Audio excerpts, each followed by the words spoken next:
আচ্ছা, বিশ্বাস ঠিক কতটা গভীর হতে পারে?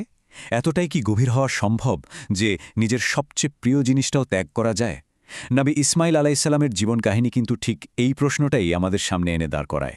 তার পুরো জীবনটাই ছিল আল্লাহর প্রতি এক বেগবড় আত্মসমর্পণের গল্প, আর তারই অসীম করুণার এক জীবন্ত দলিল। চলুন আজ আমরা সেই মহিমান্বিত উত্তরাধিকারের গভীরে ডুব দিই। শুধু একবার ওই মুহূর্তটার কথা ভাবুন তো। একজন ছেলে তার জীবনের সবচেয়ে কঠিন পরীক্ষার সামনে দাঁড়িয়ে বাবাকে কি বলছেন? বলছেন, আপনাকে যা আদেশ করা হয়েছে আপনি তাই করুন। আল্লাহু আকবার।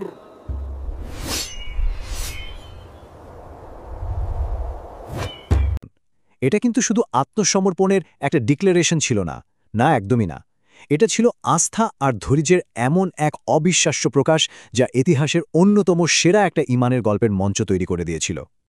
দেখুন, প্রত্যেকটা অসাধারণ গল্পেরই তো একটা শুরু থাকে, তাই না? আর নবী ইসমাইলের গল্পের শুরুটা ছিল এক কথায় অলৌকিক।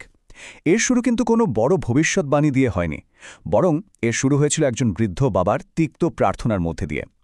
এমন একটা প্রার্থনা যার উত্তর এসেছিল একদম কল্পনার বাইরে থেকে। এটা ছিল একটা উপহারের গল্প, একটা প্রতিশ্রুতির গল্প, আর এক অপ্রত্যাশিত সফরের গল্প। এরপর আসলো এমন এক ঐশ্বরিক নির্দেশ যা কিনা সব ধরনের যুক্তিকে হার মানিয়ে দেয়। ঈমানের এক চরম পরীক্ষা। নবী ইব্রাহিম আলাইসাল্লামকে হুকুম করা হল তিনি যেন তার প্রিয় স্ত্রী হাজেরা আর শিশুপুত্র ইসমাইলকে এক জনমানবহীন শুকনো মরুভূমিতে রেখে আসেন। কেন? কোনো ব্যাখ্যা নেই। আর তিনি কোনো প্রশ্ন ছাড়াই কেবল আনুগত্য করলেন।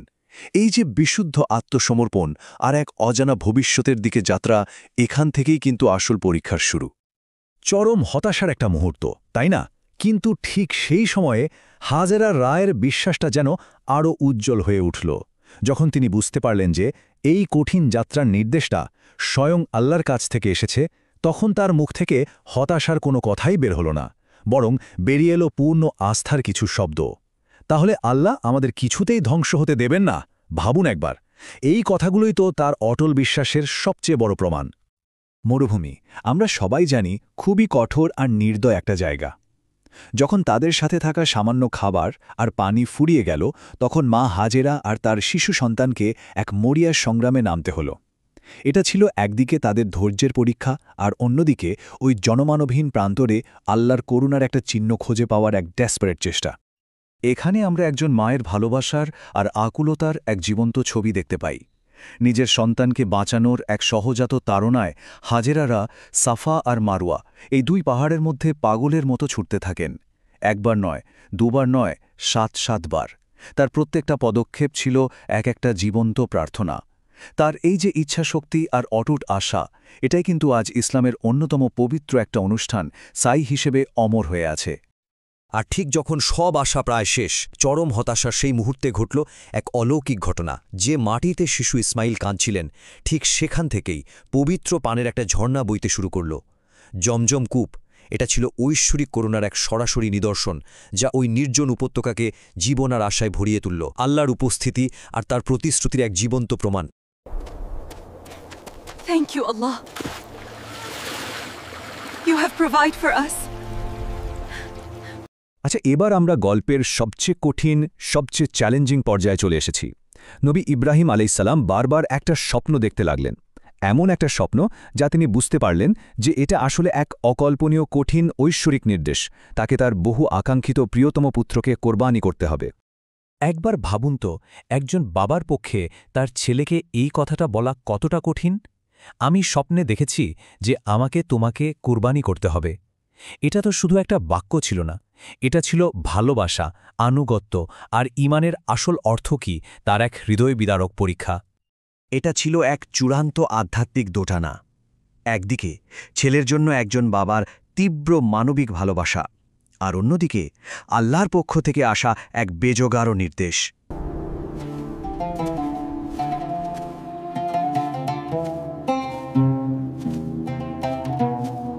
এটা আসলে শক্তির পরীক্ষা ছিল না, ছিল ভক্তির পরীক্ষা। শেষ পর্যন্ত কোন ভালোবাসাটা জিতবে? আর ঠিক সেই মুহূর্তে যখন নবী ইব্রাহিম ছুরি হাতে তুলে নিলেন, তার মন দুঃখে ভারাক্রান্ত, কিন্তু সিদ্ধান্তে তিনি অটল। ঠিক তখনই আসমান থেকে একটা কণ্ঠস্বর চারপাশের নিস্তব্ধতা ভেঙে দিল। হে ইব্রাহিম, তুমি তো তোমার স্বপ্নকে সত্য প্রমাণ করে ফেলেছ। পরীক্ষা শেষ। তার ঈমান, তার বিশ্বাস প্রমাণিত হয়ে গেল। আর পরম করুণার এক নিদর্শন হিসেবে আল্লাহ ইসমাইলের জায়গায় কোরবানি করার জন্য একটা দুম্বা পাঠিয়ে দিলেন। ছেলে বেঁচে গেলেন, আর জন্ম হল এক নতুন প্রথার। কোরবানির এই যে ঐতিহ্য, এটা সেই চূড়ান্ত আত্মসমর্পণ আর আল্লাহর অসীম দয়ার এক চিরন্তন স্মারক হয়ে রইল। কিন্তু তাদের ঈমানের সফরটা কিন্তু এখানেই শেষ হয়ে যায়নি। ওই কঠিন পরীক্ষায় পাশ করার পর ইব্রাহিম আর ইসমাইল আলাইহিমুসসালামকে একটা নতুন পবিত্র দায়িত্ব দেওয়া হলো। দায়িত্বটা হলো এক আল্লাহর এবাদতের জন্য একটা ঘর তৈরি করা। চলুন দেখি এই বাবা ছেলের জুটি কিভাবে এই বিশাল কাজটা সম্পন্ন করেছিলেন। ربنا تقبل منا إنك أنت السميع العليم বাবা আর ছেলে মিলে একসাথে কাবার ভিত্তি স্থাপন করলেন। তাদের হাতগুলো একসাথে কাজ করছিল, আর মন ছিল একটাই প্রার্থনায় মগ্ন। হে আমাদের রব, আমাদের এই কাজটা আপনি কবুল করে নিন। তাদের এই বিনীত প্রার্থনাটা আজও যেন যুগ যুগ ধরে প্রতিধ্বনিত হচ্ছে। আর কাবা পরিণত হয়েছে ইসলামের আধ্যাত্মিক কেন্দ্র, আর গোটা মানবজাতির জন্য একেশ্বরবাদের এক আলোকবর্তিকায়। Muhammad, peace and blessings of Allah be upon him, from the lineage of Ismail. Submission to Allah. আমাদের এই আলোচনার প্রায় শেষের দিকে চলে এসেছি। তো চলুন এবার নবী ইসমাইলের রেখে যাওয়া সেই স্থায়ী উত্তরাধিকারের দিকে একবার ফিরে তাকাই। তার জীবনটা যেটা পরীক্ষা আর কষ্টে ভরা ছিল, সেটা আসলে ঈমানের ফলের এক দারুণ শক্তিশালী প্রমাণ। কি সেই ফল? ধৈর্য, আনুগত্য আর আল্লাহর নীতির ওপর ভিত্তি করে একটা গোটা সম্প্রদায় গড়ে তোলা। সেই মরুভূমির বুকে শৈশব কাটানো থেকে শুরু করে একজন নবী এবং নেতা হয়ে ওঠা পর্যন্ত ইসমাইল আলাইহিসসালামের জীবনটা একজন সত্যিকারের বিশ্বাসীর সব গুণাবলীকেই যেন তুলে ধরে। তার সেই অটল ধৈর্য, আল্লাহর পরিকল্পনার উপর গভীর বিশ্বাস আর নিজের সম্প্রদায়কে পথ দেখানোর যে প্রতিশ্রুতি, এগুলো সব প্রজন্মের জন্য এক বিরাট অনুপ্রেরণার উৎস। আর এভাবেই যেন পুরো গল্পটা একটা বৃত্ত সম্পন্ন করে। সেই যে কাবার পাশে দাঁড়িয়ে ইব্রাহিম আর ইসমাইল আলাইহিমুসসালাম একটা আন্তরিক দোয়া করেছিলেন, বহু শতাব্দী পর সেই দোয়াটা কবুল হয়েছিল আমাদের প্রিয় নবী মোহাম্মদ সাল্লাল্লাহু আলাইহি ওয়াসাল্লামের আগমনের মাধ্যমে, যিনি ছিলেন তাদেরই সম্মানিত বংশধর। তাদের সেই বিশ্বাসের উত্তরাধিকার ইসলামের বার্তার মাধ্যমে এসে চূড়ান্ত পূর্ণতা পেয়েছিল।